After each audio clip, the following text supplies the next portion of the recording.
The galaxy was dying. Not slowly, not peacefully, but violently and without mercy.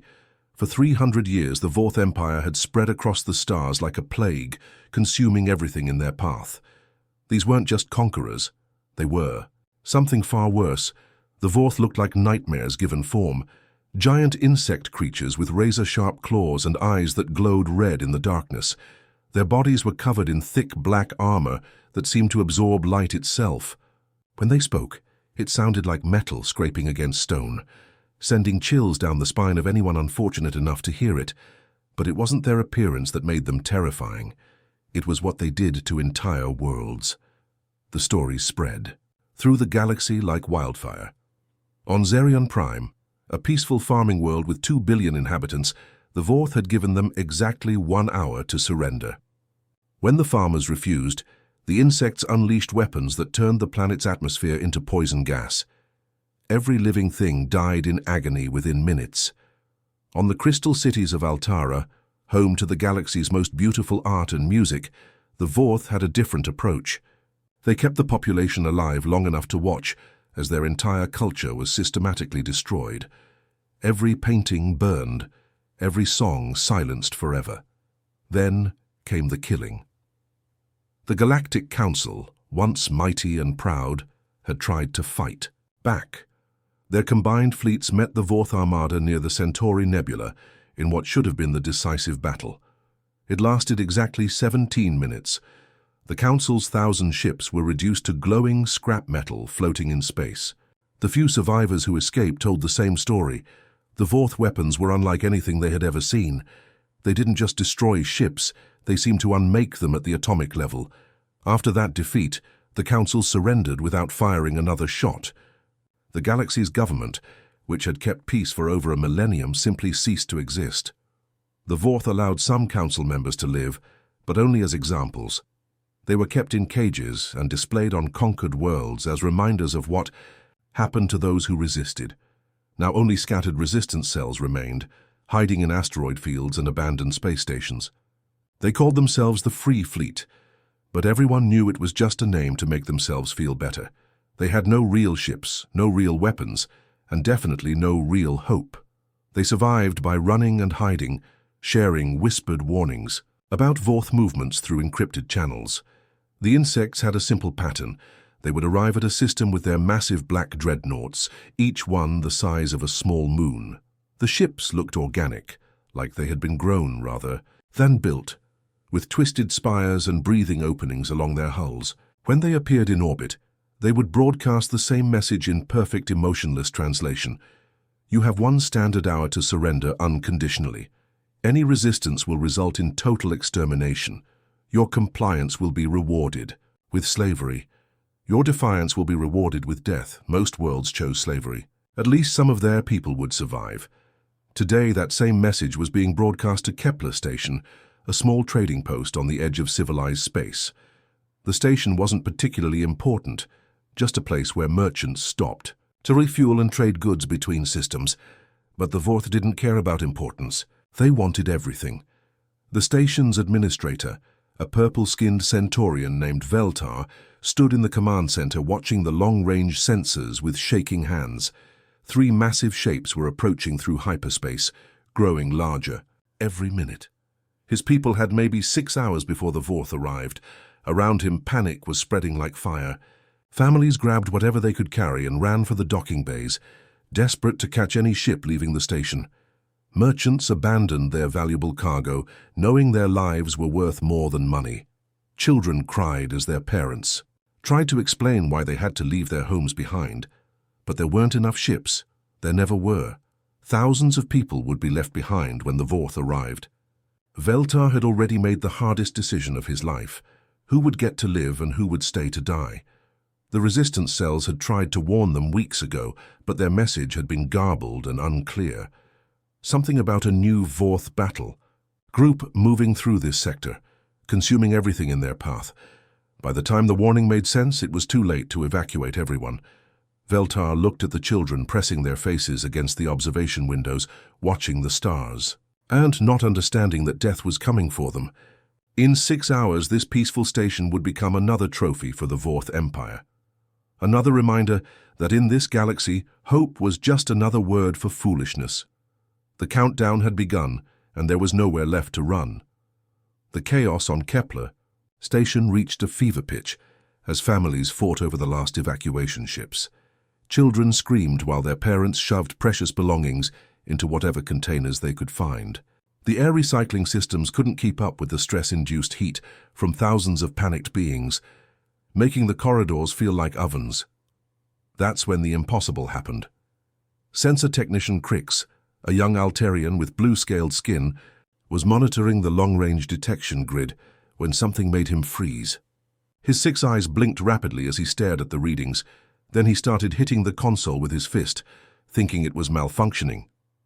"Administrator Veltar," he called out, his voice cracking with confusion. "Sir, you need to see this. Immediately." Veltar rushed over, sweat beading on his purple forehead. "What now? Are the Vorth early?" "No, sir, it's something else entirely." Crix's claws trembled as he pointed at the display. "A single ship just dropped out of hyperspace at grid reference 77 Alpha. But, sir, that's impossible. Nothing should be coming from that direction. That's empty space for 50 light-years." The entire command center went silent. Emergency klaxons continued wailing, but every being in the room turned to stare at the main holographic display. There, floating in the dark void at the very edge of their solar system, was a ship unlike anything any of them had ever seen. It wasn't like the organic, twisted nightmares of the Vorth fleet. It wasn't like the smooth, curved vessels of the old Galactic Council either.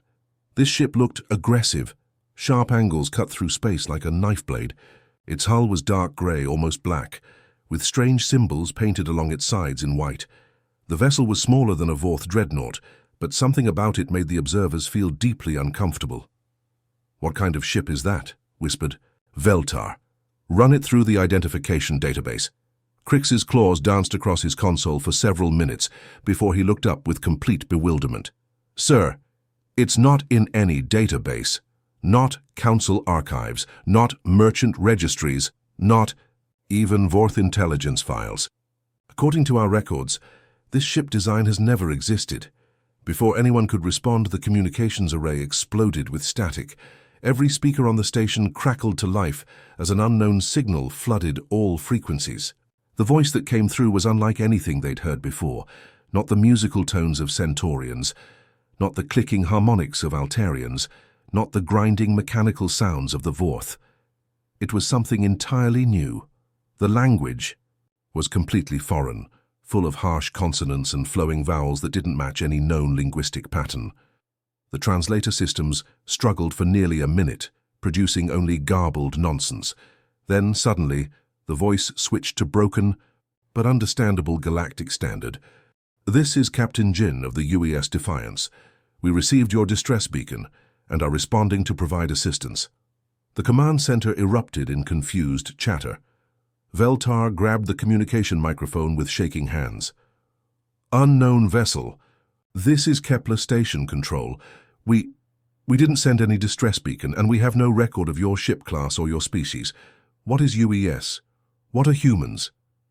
There was a pause that seemed to last forever. Then the voice came back, clearer this time, as if the speaker was adjusting their translation equipment. "UES stands for United Earth Systems. We are humans from the planet Earth. Our deep space monitoring stations detected quantum signatures, consistent with large-scale weapons of extinction being deployed in this sector. We dispatched our vessel to investigate. Every being on the station felt their blood turn cold. Earth, humans. These words meant nothing to them.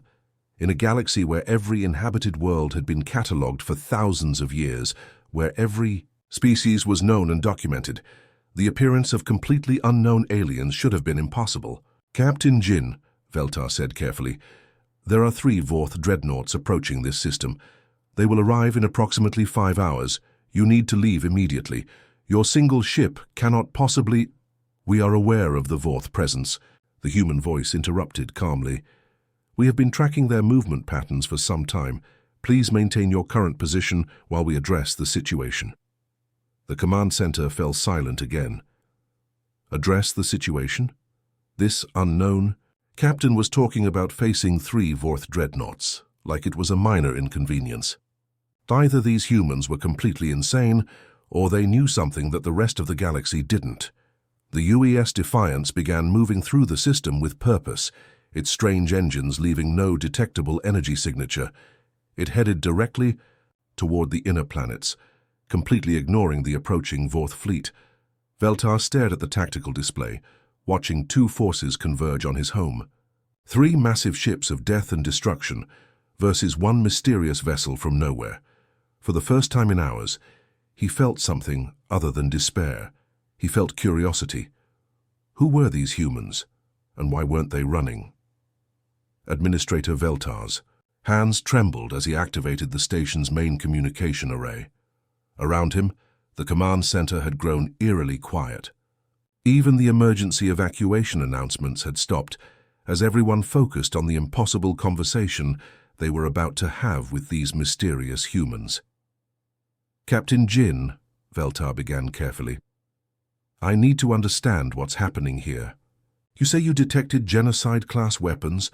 How is that possible from outside our galaxy? The response came quicker this time, the translator systems now fully synchronized.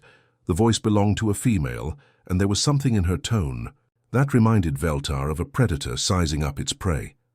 Administrator Veltar, Earth has been monitoring this galaxy sector for approximately 47 of your standard years.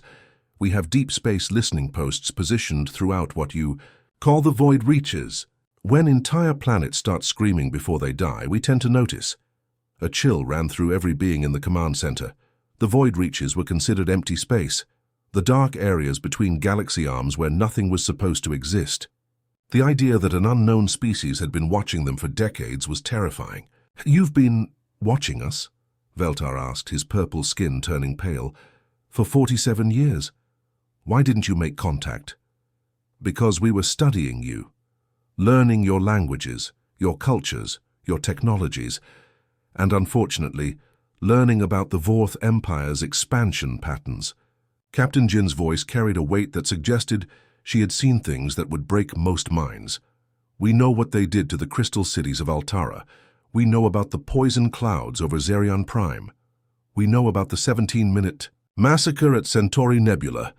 Sensor technician Crix looked up from his console with wide eyes. Captain, those events, some of them happened decades ago.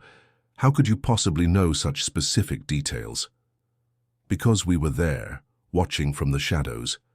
We recorded everything, every atrocity, every war crime, every moment of suffering. We've been building a very comprehensive file on the Vorth Empire. The way she said comprehensive file made it sound less like documentation and more like a target list. Veltar swallowed hard. Captain Jin, I need to be direct with you. The Vorth are not just conquerors, they're unstoppable. Their technology is beyond anything we've ever seen. Their weapons can unmake matter at the atomic level. Their ships are the size of moons. In 300 years, no one has ever defeated them in battle. Not once.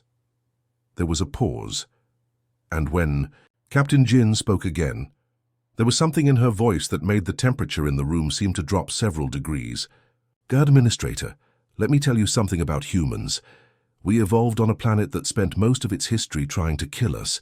Ice ages, asteroid impacts, volcanic eruptions, predators with teeth longer than your arm. We learned very early that when something threatens our survival, we don't just fight back. We make sure it never threatens anyone ever again. But Captain, interrupted Communications Officer Zira, a young Centaurian with fear in her voice, you're just one ship, against 3 dreadnoughts. Each Vorth vessel carries enough firepower to destroy a solar system. You're right, we are just one ship. Captain Jin's response was calm, almost casual. But you're making an assumption that bigger means stronger. The Vorth have gotten lazy. Over 3 centuries of easy victories, they've forgotten what it's like to face an enemy that actually fights back. Veltar felt a strange mixture of hope and terror building in his chest. What exactly are you saying, Captain? I'm saying we've dealt with their kind before, not the Vorth specifically, but genocidal empires that thought they were unstoppable. There was a species called the Calith in the Andromeda sector. They had been exterminating worlds for 500 years. Very similar tactics to your Vorth friends. Overwhelming force, terror weapons, complete destruction of resistance. What happened to them? Crix asked, though he wasn't sure he wanted to know the answer. They don't exist anymore. The simple way Captain Jin said it sent shivers through everyone listening. Their empire, their fleets, their homeworld, all gone. They pushed too far, threatened the wrong systems, and learned that some prey fights back. At that moment, alarms started blaring throughout the command center. Crix's claws flew over his sensor controls before he looked up with pure terror in his 6 eyes. The Vorth advanced scouts have detected the human ship. They're transmitting data to the main fleet. On the long-range display, they could see the 3 massive Vorth dreadnoughts adjusting course slightly. But instead of speeding up to engage the mysterious vessel, they actually seemed to slow down. They're confused, Veltar realized. They don't know what to make of your ship. Captain Jin's laugh was cold and sharp. They're about to find out. Their scouts are probably telling them it's just one small vessel with unknown technology. Their commanders are likely dismissing us as either fools or suicidal. Aren't you? Zira whispered. No, Captain Jin replied, and her voice carried absolute certainty. We're something the Vorth Empire has never encountered before. We're humans with a job to do. The UES Defiance continued its steady approach toward the inner system, while 3 ships of nightmares moved to intercept it. And for the first time in 300 years, the Vorth were about to learn what it felt like to be prey. Deep inside the UES Defiance, Captain Jin stood before a holographic display that showed the approaching Vorth fleet in terrifying detail. The ship's main briefing room was packed with 847 humans, and the atmosphere was unlike anything the alien observers monitoring their communications had ever witnessed. The central display rotated slowly, showing 3 massive Vorth dreadnoughts that looked like mechanical nightmares. Each one was easily 5 times larger than the Defiance, their twisted black hulls bristling with weapons that had destroyed countless worlds. Around them swarmed dozens of smaller escort vessels, each one larger than most galactic warships. All right, people, Captain Jin began, her voice carrying across the silent room. Let's talk numbers. The enemy force consists of 3 Nexus-class dreadnoughts, designation Vorth Alpha through Charlie, plus 47 escort vessels. Total mass, approximately 2.3 billion tons. Total firepower, enough to glass a planet in under an hour. A young officer near the back raised his hand. Captain, what about our odds? Jin gestured to the ship's AI interface, a sophisticated system that had been calculating probabilities since they entered the system. Arya, give us the breakdown. The AI's voice was calm and emotionless. Based on conventional warfare parameters and known Vorth capabilities, current survival probability for the UES Defiance is 12.7%. Enemy force advantage, mass ratio 47 to 1, weapons advantage 23 to 1, shield strength advantage 15 to 1. The room stayed quiet for exactly 3 seconds. Then someone in the back started chuckling. The laughter spread like wildfire until nearly the entire crew was laughing, some wiping tears from their eyes. Communications Officer Juan, a stocky man with graying hair, stood up with a grin. Arya, you forgot to factor in the most important variable. Please specify, Officer Juan. We're human, and we're really, really pissed off. The laughter got louder, and even Captain Jin smiled. On Kepler Station, the alien observers listened to this, exchanged with complete bewilderment. These humans had just been told they faced almost certain death, and they were laughing about it. Sir, called out Weapons Specialist Tay from near the front, did we get final clearance from Earth Command? Jin's expression grew serious. We did. Full authorization under Protocol 7. No restrictions, no observers, no questions asked afterward. Juan stood up again, this time addressing the alien signals they knew were monitoring their communications. To our friends on Kepler Station, who are undoubtedly listening to this conversation, let me explain why Earth only sent one ship to deal with your Vorth problem. He paused dramatically, making sure his words would be clearly translated. The Galactic Ethics Committee has very strict rules about weapons of mass destruction, about collateral damage, about proportional response. They have committees that debate the morality of every military action for months before approving anything. Very civilized, very proper. Several crew members snorted with amusement. The thing is, Juan continued, What we're about to do to the Fourth Fleet would never ever get approval from any ethics committee in the known galaxy. So Earth Command gave us what they call plausible deniability. As far as the official records are concerned, we're just a lone exploration vessel that happened to be in the area. On Kepler Station, Administrator Veltar felt his blood turn cold. What exactly are you planning to do? Captain Jin took over the communication.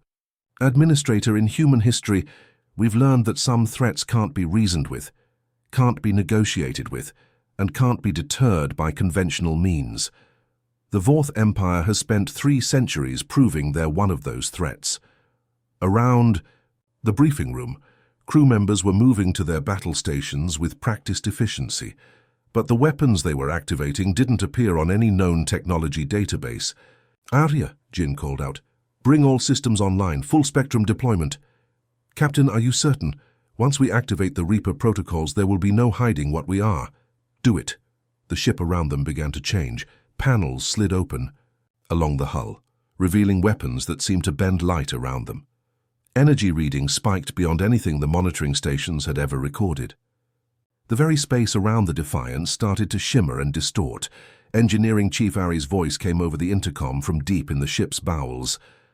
"Captain, the quantum disruptors are online. Gravitational torpedoes are armed and ready. The nanite swarms are at full deployment readiness. What about the special package? The extinction protocol is standing by, but Captain, are we really going to use it? That weapon has never been tested against living targets." Jin looked around the room at her crew. These were people who had volunteered for a mission they knew they might not survive, against an enemy that had never been defeated.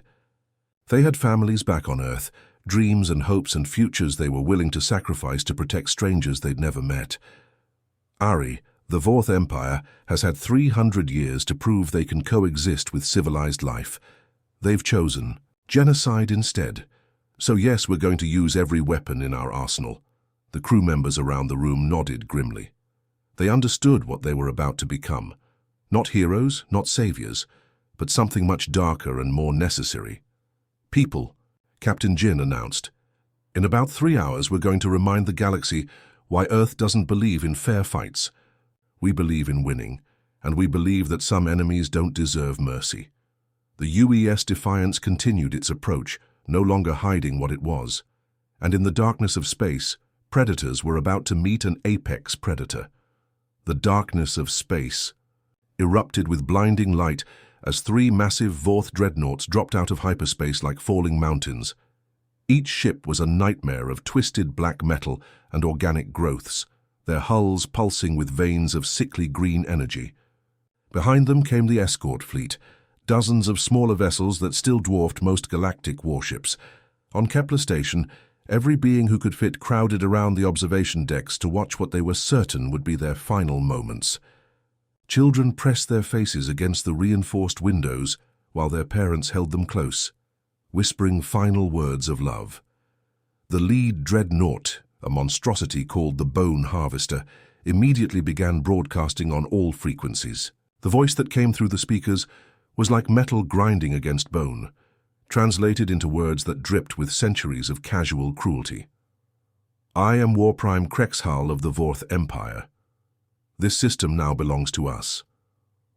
All sentient beings will surrender immediately or be exterminated.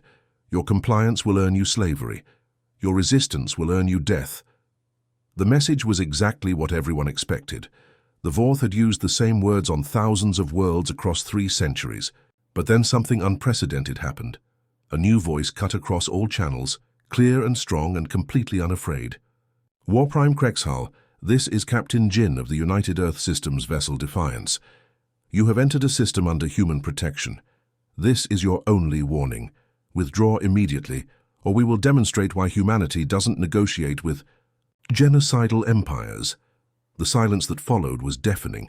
On Kepler Station, Administrator Veltar felt his heart stop beating. No one had ever spoken to the Vorth like that. No one had ever given them ultimatums. The very idea was insane. Then, from the bridge of the Bone Harvester, came a sound that chilled every soul who heard it. War Prime Krexhal was laughing. The laughter went on for nearly a minute a hideous clicking and scraping that translated as pure contempt. When it finally stopped, the War Prime's response was broadcast for all to hear. Humans, we have no record of your species, which means you are primitive and insignificant. Your single vessel against our fleet is not courage, it is stupidity. We will add your ship to our collection and your crew to our feeding chambers. On the Defiance, Captain Jin stood on her bridge surrounded by her crew. Every human face showed the same expression. Cold, focused determination mixed with something that looked almost like anticipation. "Well," said Communications Officer Juan, cracking his knuckles, "I'd say diplomacy just officially failed." "Agreed," Jin replied, watching as the Vorth fleet moved into attack formation. "All hands, this is the captain. We are now at Condition Omega. Repeat, Condition Omega. All personnel to battle stations." Throughout the ship, alarm lights shifted, from red to a deep, pulsing purple that bathed every corridor in an otherworldly glow. Crew members moved with practiced efficiency, but there was something different about them now. The casual humor was gone, replaced by something far more dangerous. War Prime Krexhal's voice boomed across space again. "You will power down your weapons and prepare to be boarded. Any resistance will result in immediate vaporization." Instead of responding, Captain Jin did something that confused every observer. She ordered her ship's engines to shut down completely. The UES Defiance went dark and began drifting in space like a piece of debris. "They've surrendered," someone shouted on Kepler Station. "The humans have given up." But Administrator Veltar, who had been listening to the human communications, knew better. The crew of the Defiance didn't sound like people who had surrendered. They sounded like hunters who had just spotted their prey. The Vorth fleet moved forward eagerly, savoring what they thought would be an easy victory. The three dreadnoughts spread out in a triangle formation, their weapons charging to deliver the killing blow to the disabled human vessel. "This is almost disappointing," War Prime Krexhal broadcast mockingly. "Your species shows promise for our slave pens, but your warriors lack spine." On the bridge of the Defiance, Weapons Officer Day sat at his console in the purple emergency lighting. His hands moved across controls that looked nothing like conventional weapons systems. The screens around him showed readouts that would have terrified any physicist in the galaxy. "Captain," he said quietly, "all systems are green. Reaper array is fully charged. Gravitational torpedoes are locked and loaded. Nanite swarms are at maximum deployment readiness."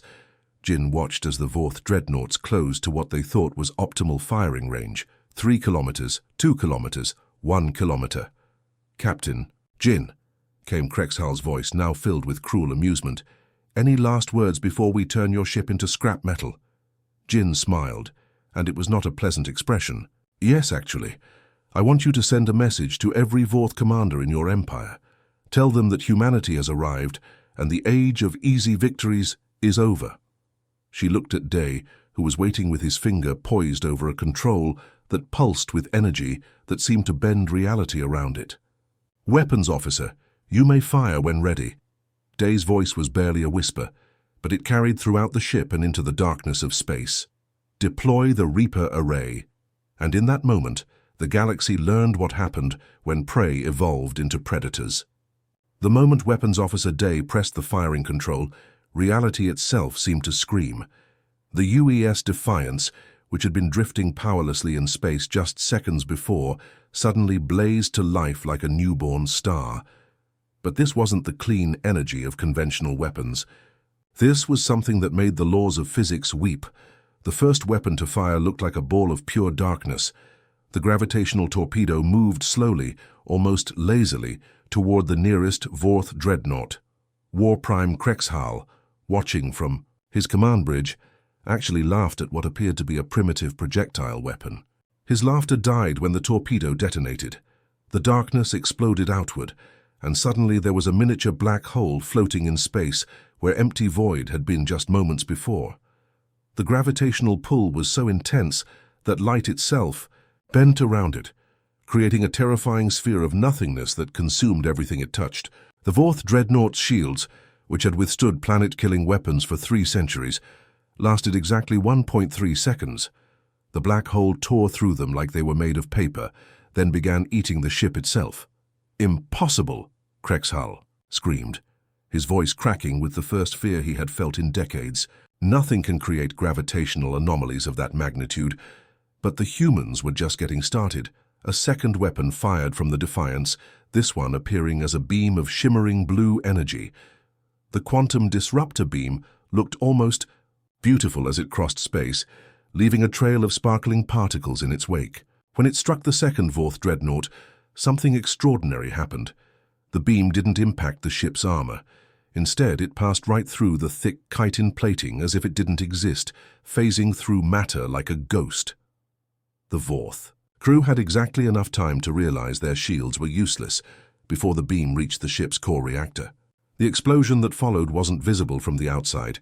Instead, the entire dreadnought simply stopped. Every light went out.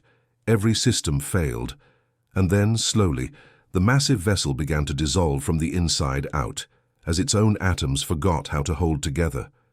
On Kepler Station, thousands of beings watched in stunned silence as two Vorth dreadnoughts, ships that had been unstoppable for 300 years, were destroyed in less than 30 seconds by weapons that shouldn't exist.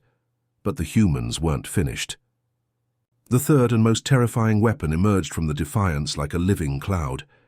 Millions of tiny specks poured out of hidden launch bays, moving with purpose and intelligence. At first they looked harmless, just glittering dust drifting through space. Then they reached the third Vorth dreadnought. The nanobots were so small they passed through the ship's shields without triggering any defensive systems. They landed on the hull like metallic snow, and for a moment, nothing seemed to happen. Then the screaming started. The nanobots began eating the ship's armor, but not randomly.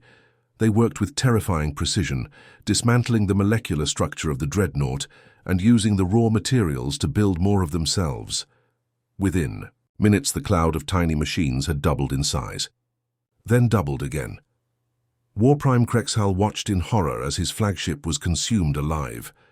The hull plating didn't just disappear, it was converted into more nanobots that spread across his ship like a mechanical plague. Emergency blast doors, meant to contain the infestation, were eaten through in seconds. The nanobots flowed through corridors like liquid metal, converting everything they touched. "All ships retreat," Krexhal screamed into his communications array. "Fall back to hyperspace immediately." But it was too late for his ship. The nanobots had reached the command bridge, and Krexhal had just enough time to see his control panels dissolving into silver dust before the swarm reached him. The third dreadnought lasted 12 minutes before it ceased to exist entirely, converted into a cloud of nanobots that hung in space like a mechanical storm. The surviving Vorth escort vessels, frozen in terror, watched as the human ship turned toward them. For 3 centuries, they had been the predators, the unstoppable force that consumed worlds. Now, faced with weapons that violated everything they understood about warfare, they experienced something their species had forgotten existed: fear. On the bridge of the Defiance, Captain Jin watched the tactical display with satisfaction. 3 dreadnoughts that had terrorized the galaxy for decades were gone, reduced to cosmic debris and clouds of hungry nanobots. "Captain," called out Tactical. "Officer Min, the remaining escort ships are attempting to flee. Should we pursue?" Jin considered this for a moment, then shook her head. "No. Let a few of them escape. I want them to carry word back to the Vorth Empire about what happened here today." Communications Officer Juan looked up from his station with a grim smile. "Captain, we're receiving surrender broadcasts from the remaining vessels. They're begging for mercy." "Mercy?" Jin's voice was cold as interstellar space. "Did they show mercy to the children of Zerion Prime? Did they show mercy to the artists of Altara?" She opened a channel to the fleeing Vorth ships. "This is Captain Jin of the UES Defiance. You have 30 seconds to enter hyperspace and leave this system. Any vessel still here after that will share the fate of your dreadnoughts." The Vorth ships didn't need to be told twice. Within 20 seconds, they had vanished into hyperspace, carrying with them the most terrifying news the Vorth Empire had heard in 3 centuries. For the first time since their rise to power, the Yao unstoppable Vorth fleet had been stopped, and humanity had barely gotten started. The second dreadnought exploded in a brilliant flash of light. Metal fragments scattered across space like deadly confetti. Inside the Defiance's command center, Captain Jin watched the destruction with cold satisfaction. Her fingers drummed against the armrest of her command chair. War Prime Krexhal's voice crackled through the communication system. The alien's words came fast and desperate. "Please, we surrender. Stop this madness." "We can negotiate terms." Captain Jin leaned forward. Her voice cut through the static like a blade. "Negotiate? You want to talk about terms now?" She let out a bitter laugh. "Tell me, Krexhal, did you negotiate with the children on Altera Prime before you turned their cities to glass?" the alien commander stammered. That was different. Those were orders from—" "Different?" Jin's voice rose. "Was it different when your ships bombarded the hospital districts on Nexus 7? When you left millions to die in the void?" She stood up from her chair. "You want mercy? You should have thought about that before you became butchers." On the bridge, Engineer Tay worked frantically at his console. Sweat beaded on his forehead as he prepared the next weapon system. "Captain, the Humanity Protocol is charging, 90% and rising." The Vorth fleet had spread out across the system. Their remaining ships tried to maintain distance from the Defiance, but space offered no real hiding places. The human battleship moved through their formations like a predator among prey. "What is that thing?" one Vorth captain whispered into his communicator. "How can one ship carry so many weapons?" His question echoed across every Vorth vessel. They had conquered hundreds of worlds. They had crushed dozens of species, but they had never faced anything like this. The human ship defied everything they understood about warfare and physics. The Defiance's matter converters hummed to life. These weapons could break apart enemy ships at the molecular level. They turned solid metal into scattered atoms. The third dreadnought learned this the hard way. One moment it was firing its plasma cannons. The next moment it simply came apart like smoke in the wind. "Impossible," breathed War Prime Krexhal. "That technology shouldn't exist. Our scientists said it was theoretically impossible." Captain Jin smiled grimly. "Your scientists never met humans who lost everything they loved." Across the galaxy, other Vorth fleets received desperate messages from Kepler Station. The transmissions painted an unbelievable picture. A single human warship was destroying the Empire's finest battle group. The messages grew more frantic with each passing minute. "This is Commander Vextar at Kepler Station," one transmission began. "The humans have returned. They have weapons we cannot comprehend. The War Prime's fleet is being systematically destroyed. Request immediate reinforcements." Request. The message cut to static. Similar calls came from other sectors. Vorth commanders who had spent years conquering worlds now begged for help. The unstoppable Empire was being stopped. The impossible was happening before their eyes. The Defiance Engineer Tay announced, "Humanity Protocol fully charged, Captain." Jin nodded slowly. This weapon was different from the others. It had been built with one purpose in mind, to make the Vorth understand what they had taken from humanity. "Fire," she commanded. The weapon struck the fourth dreadnought, but instead of destroying it immediately, something else happened. The Vorth crew began experiencing something they had never felt before. They felt the terror of their victims. They experienced the pain of loss. They understood what they had done to countless worlds. For the first time in their violent history, the Vorth Empire truly understood the cost of their cruelty. The last pieces of the Vorth fleet drifted through space as lifeless metal. Where once a mighty armada had threatened the system, now only debris remained. The silence felt heavy, like the moment after thunder fades away. Captain Jin stood on the bridge of the Defiance. Her uniform was perfectly pressed, not a single hair out of place, but her eyes told a different story. They held the weight of every human colony that had been destroyed, every life that had been lost. "Open a channel," she commanded. "Galaxy-wide. Broadcast." The communication officer's fingers moved across his console. "Channel open, Captain. Broadcasting on all frequencies." Jin stepped forward. The camera focused on her face. Across the galaxy, on thousands of worlds, millions of beings would see this message. Some would be Vorth commanders in their war rooms. Others would be species cowering under Vorth rule. All would remember this moment. "I am Captain Jin of the human battleship Defiance," she began. Her voice was steady, but each word carried the force of absolute conviction. "For too long you have treated the galaxy as your hunting ground. You have burned worlds, you have enslaved entire species. You have murdered billions of innocent beings." She paused, letting the words sink in across space. "You made one critical mistake. You thought we were gone. You thought humanity was just another extinct species in your collection of victories." A cold smile touched her lips. "You were wrong. On distant Vorth worlds, military commanders watched in stunned silence. Some had been celebrating the conquest of human space just days ago. Now they saw their greatest fleet reduced to scrap metal by a single ship. "Let me tell you about humanity," Jin continued. "We are the species that crawled out of caves during ice ages that should have killed us. We survived when massive rocks fell from space and turned our skies black. We lived through plagues that wiped out most of our population." Her voice grew stronger with each word. "Our world tried to kill us in every way possible. Earthquakes, volcanoes, storms that could level cities, predators with claws and teeth designed for hunting, diseases that spread faster than wildfire. But we didn't just survive, we thrived." Science Officer Ari stepped beside the captain. His calm demeanor contrasted with Jin's intensity. In his hands, he held a data pad filled with technical information. "We've been watching you," Jin said. "Every world you've destroyed, every species you've enslaved, every act of cruelty you've committed in the name of your empire. We kept records, we remembered every single crime." She leaned closer to the camera. "This ends now, not tomorrow, not next week. Now." Ari spoke for the first time, his voice clinical and precise. "Attached to this transmission are complete technical specifications for the weapon systems used today. Study them carefully.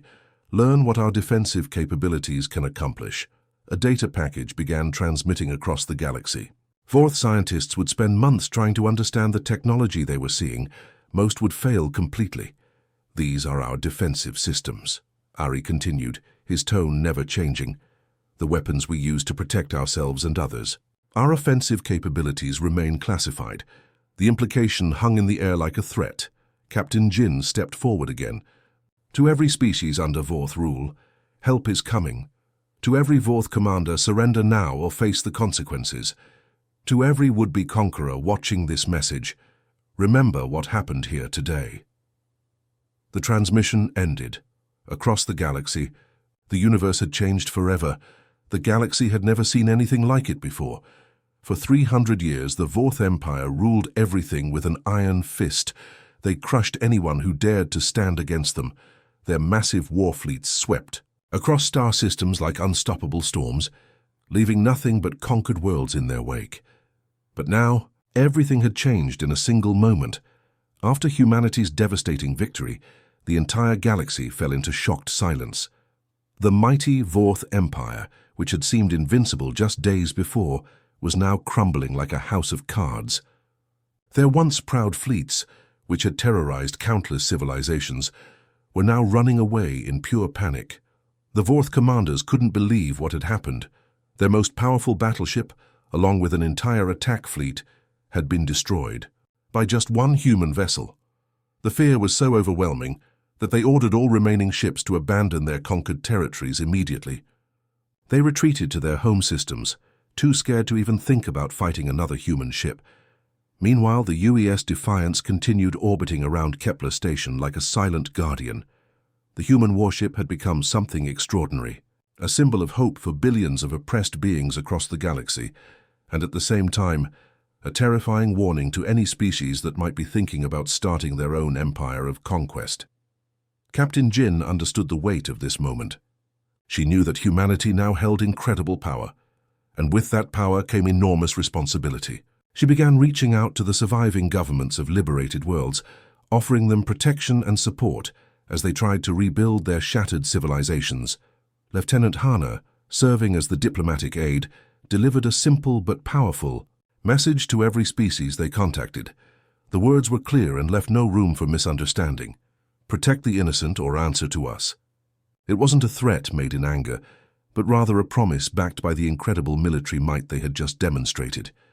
Across the galaxy, refugee fleets that had been hiding in the dark corners of space for decades finally felt safe enough to return home. Families who had been separated by war began their journeys back to worlds they thought they would never see again. Children who had only heard stories about their ancestral homes finally had the chance to walk on the soil their grandparents once knew. The liberation wasn't just about military victory. It represented something much deeper.